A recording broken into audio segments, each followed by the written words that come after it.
Boa noite, meus irmãos e minhas irmãs. Que a paz de Cristo esteja com todos vocês. Estamos aqui hoje mais uma vez para fazer o nosso Evangelho no Lar, trazendo até vocês um pouquinho mais da palavra do Evangelho e que Jesus possa estar conosco nesse momento, né? Então, vamos fazer a nossa leitura de introdução do livro Pão Nosso, de Francisco Cândido Xavier. A lição é a lição 11. O bem é incansável. E vós, irmãos, não vos canseis de fazer o bem. É muito comum encontrarmos pessoas que se declaram cansadas de praticar o bem.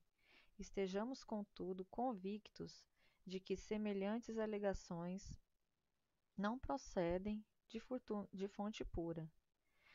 Somente aqueles que visam determinadas vantagens aos interesses particularistas na zona do imediatismo adquirem o tédio vizinho da desesperação, quando não podem atender os próprios egoísticos. É indispensável muita prudência quando essa ou aquela circunstância nos induz a refletir nos males que nos assaltam, depois do bem que julgamos haver semeado ou nutrido. O aprendiz é sincero, não ignora que Jesus exerce o seu ministério de amor sem exaurir-se, desde o princípio da organização planetária. Relativamente aos nossos casos pessoais, muita, muita vez terá o Mestre sentido o espinho de nossa ingratidão, identificando-nos o recuo dos trabalhos da nossa própria iluminação. Todavia, nem mesmo verificando-nos os desvios voluntários e criminosos, jamais se esgotou a paciência do Cristo que nos corrige, amando e tolerando, edificando e abrindo-nos misericordiosos braços para a atividade renovadora. Se eles, se ele nos tem suportado e esperado através de tantos séculos, por que não podemos experimentar de ânimo firme, algumas pequenas decepções durante alguns dias? A observação de Paulo aos Tessalonicenses, portanto, é muito justa. Se nos entediarmos na pátria do bem, semelhante desastre expressará em verdade que ainda nos não foi possível a imersão do mal e de nós mesmos. Então, se você não pegou a sua água, ainda dá tempo, pega lá a sua aguinha, deixa ela aí do seu ladinho para ela magnetizar, para depois no final do nosso evangelho você beber a água e se sentir mais aliviado, né, das suas preocupações. Então, o nosso evangelho de hoje, ele vem nos trazer o tema A Verdadeira Propriedade. Ele está no Evangelho segundo o Espiritismo, capítulo 16, item 9 e 10. Eu vou colocar para vocês aqui ouvirem e acompanharem junto comigo o que fala no Evangelho e depois a gente vai discutir um pouquinho sobre o tema, tá bom? Instruções dos Espíritos. A verdadeira propriedade. Pascal, Genebra, 1860. A verdadeira propriedade.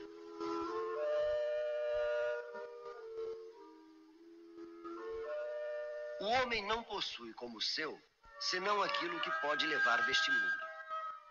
O que ele encontra ao chegar e o que deixa ao partir, goza durante sua permanência na terra.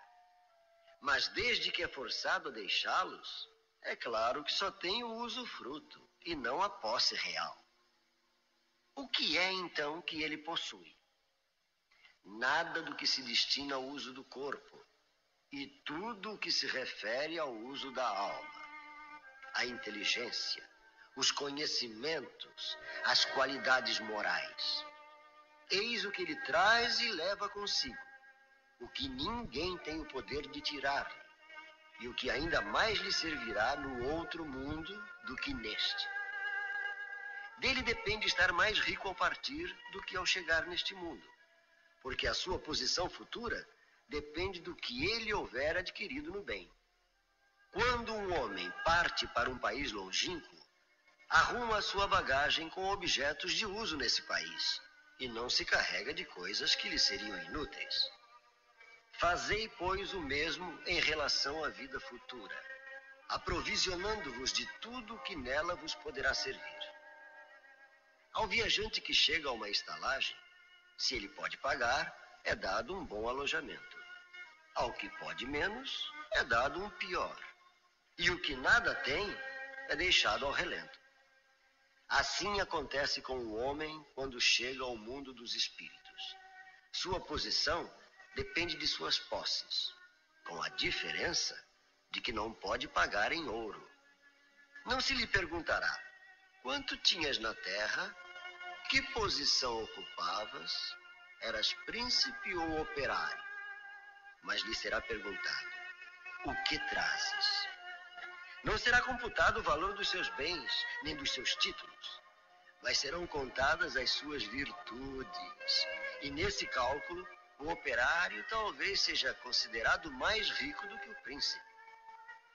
Em vão alegará o homem que, antes de partir, pagou em ouro a sua entrada no céu, pois terá como resposta: as posições daqui não são compradas, mas ganhas pela prática do bem. Com o dinheiro podes comprar terras, casas, palácios, mas aqui só valem as qualidades do coração. És rico dessas qualidades? Então sejas bem-vindo. E teu é o primeiro lugar, onde todas as venturas te esperam. És pobre? Vai para o último, onde serás tratado na razão de tuas posses.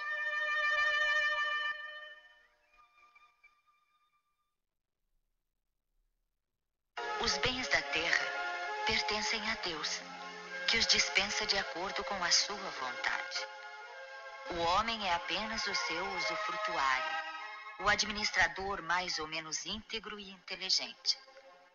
Pertencem tão pouco ao homem como propriedade individual, que Deus frequentemente frustra todas as suas previsões, fazendo a fortuna escapar daqueles mesmos que julgam possuí-la com os melhores títulos. Direis talvez que isso se compreende em relação à fortuna hereditária, mas não àquela que o homem adquiriu pelo seu trabalho. Não há dúvida que, se há uma fortuna legítima, é a que foi adquirida honestamente, porque uma propriedade só é legitimamente adquirida quando para conquistá-la não se prejudicou a ninguém. Pedir-se-á conta de 1 centavo mal adquirido em prejuízo de alguém. Mas porque um homem conquistou por si mesmo a sua fortuna, terá alguma vantagem ao morrer? Não são frequentemente inúteis os cuidados que ele toma para transmiti-la aos descendentes? Pois se Deus não quiser que estes a recebam, nada prevalecerá sobre a sua vontade. Poderá ele usar e abusar de sua fortuna impunemente durante a vida, sem ter de prestar contas? Não, pois ao lhe permitir adquiri-la, Deus pode ter querido recompensar durante esta vida os seus esforços, a sua coragem, a sua perseverança. Mas se ele somente a empregou para a satisfação dos seus sentidos e do seu orgulho, se ela se tornou para ele uma causa de queda, melhor seria não a ter possuído. Nesse caso, ele perde de um lado o que ganhou do outro, anulando por si mesmo o mérito do seu trabalho. E quando deixar a terra, Deus lhe dirá que já recebeu a sua recompensa. Bom, é bem forte, né, esse tema. Então, o que que o Evangelho vem trazer para a gente nesse momento. A gente vai ver ali no início que ele fala o seguinte, que tudo que a gente adquire aqui na Terra, se não for de uso para o bem, se a gente não utilizar todos esses recursos que a gente tem para o bem, para o auxílio do nosso próximo, para o nosso crescimento moral, de nada vai adiantar. Ele fala ali que ele dá um bom exemplo de pessoas que têm uma condição financeira confortável e vão fazer uma viagem. E aí essas pessoas elas têm condições de pagar um lugar confortável, né, um lugar mais caro para ficar. Quem tem menos condições paga um lugar um pouco menos confortável. E os infortunados dormem ao relento. O que essa reflexão traz para a gente? Que é isso que Deus quer que a gente leve quando a gente for para o plano espiritual. Quando a gente desencarnar, nós vamos ser cobrados dos bens que nós fizemos. Se nós fizemos muito ao nosso próximo, o nosso lugar, a nossa vaga, né, no lugar mais elevado, vai estar garantida. Os trabalhos vão ser mais suaves. Agora, se a gente fez mau uso daquilo que Deus permite que a gente tenha aqui na Terra, isso vai ser nos cobrado também. Se a gente usa tudo que a gente tem, os nossos recursos, para o mal, para as coisas que não são de Deus, isso vai ser nos cobrado. E a gente paga por isso. A gente pensa que não, mas a gente paga por isso. Ele fala aqui em um momento também que os bens da terra não pertencem a Deus. O que ele quer dizer com isso? Que a gente não, então quer dizer que a gente não pode correr atrás de a gente ter bens aqui na terra, viver uma vida confortável? Não, não é isso que ele quis dizer. Ele quis dizer justamente o que a gente está falando até agora, que a gente precisa utilizar os nossos bens para o bem, né? Porque é isso que vai ser cobrado da gente.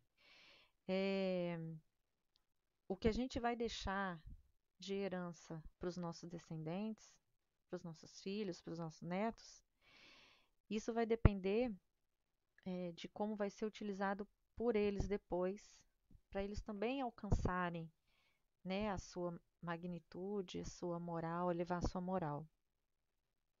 Então a gente tem que pensar no que a gente está fazendo hoje para a gente poder, quando desencarnar, a gente ser menos cobrado. Porque a gente tem que pensar, gente, que tudo que a gente faz de bom e de mal fica registrado, né? Se você tem muito recurso, mas usa isso para o mal, quando você desencarnar, você vai ser cobrado por isso. E não vai ser um julgamento que Deus vai fazer. Ele não vai te colocar no tribunal e vai te julgar. Olha, você tinha esse recurso, você podia fazer isso, isso e isso para o bem, e você não usou, você usou para o mal. Não vai ser assim. É a nossa consciência que vai nos julgar, e isso é pior, porque nós vamos nos sentir desnudos diante de tudo aquilo que a gente fez. Nós vamos nos sentir envergonhados e a gente vai querer retratar tudo aquilo. Então, Deus permite que a gente venha para a Terra para lutar por bens materiais, porque isso pode ser uma prova, pode ser uma expiação, né? Pode ser uma expiação. Pra gente, Deus permite que a gente corra atrás e consiga e conquiste os bens para ver se a gente faz bom uso deles. Porque às vezes é isso que a gente precisa. A gente precisa adquirir esses bens, fazer um bom uso para a gente conseguir depois se desprender da matéria. Porque hoje, gente, infelizmente, a gente vive ainda em um planeta de prova e expiação. Um planeta que ele é muito apegado à matéria. Então a gente tem que ter consciência disso, de que a partir de agora a gente tem que se desprender dessa matéria. A gente aos poucos, é lógico que não é do dia para a noite, mas aos poucos a gente precisa fazer esse desprendimento para que quando a gente fizer a passagem, a gente não tenha que pagar pelos nossos erros, que a gente sabe. A gente sabe que se a gente é afortunado, a gente precisa usar essa fortuna. E eu não estou dizendo uma fortuna da pessoa ser milionária, não. Às vezes a pessoa é afortunada de paciência, mas ela não exercita. Às vezes a pessoa ela é afortunada de compreensão, mas não exercita, né? Às vezes a pessoa ela veio com um carisma maravilhoso e poderia ser aí uma pessoa que faz acolhimento na casa espírita, mas ela não exercita. E tudo isso vai ser cobrado. Tudo isso vai ser cobrado da gente.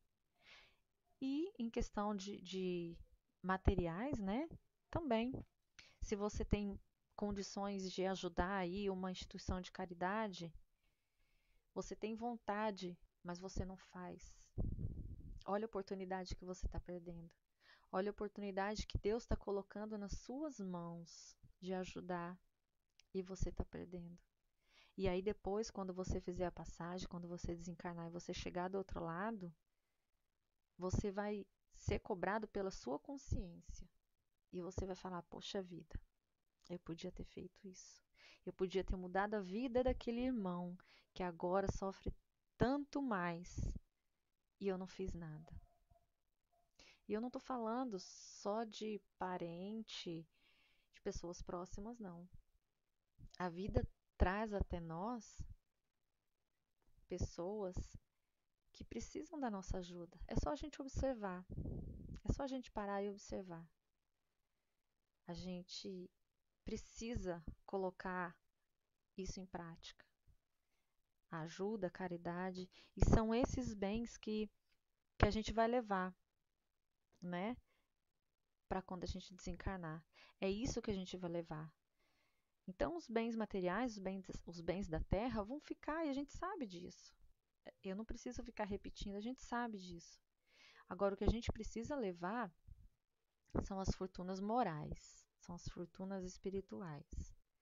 É aquilo que a gente carrega dentro do coração.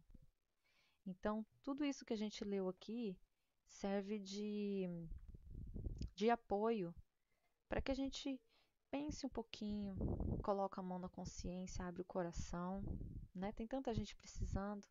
Se você pode e tem condições de auxiliar um irmão que precisa de uma cesta básica, de um fogão, uma geladeira, uma mesa, uma cama, ótimo! Você está fazendo a sua parte. Se você não tem condições, se você tem condições de ouvir esse irmão, é isso que Deus quer. É isso que Deus pede de nós. É essa fortuna que a gente vai levar. Tá bom? Então, a nossa reflexão de hoje é essa. Espero que vocês tenham gostado. Vamos fazer a nossa prece, então, e beber a nossa água. Senhor Jesus, agradecemos de coração aberto todo esse ensinamento que nós tivemos hoje.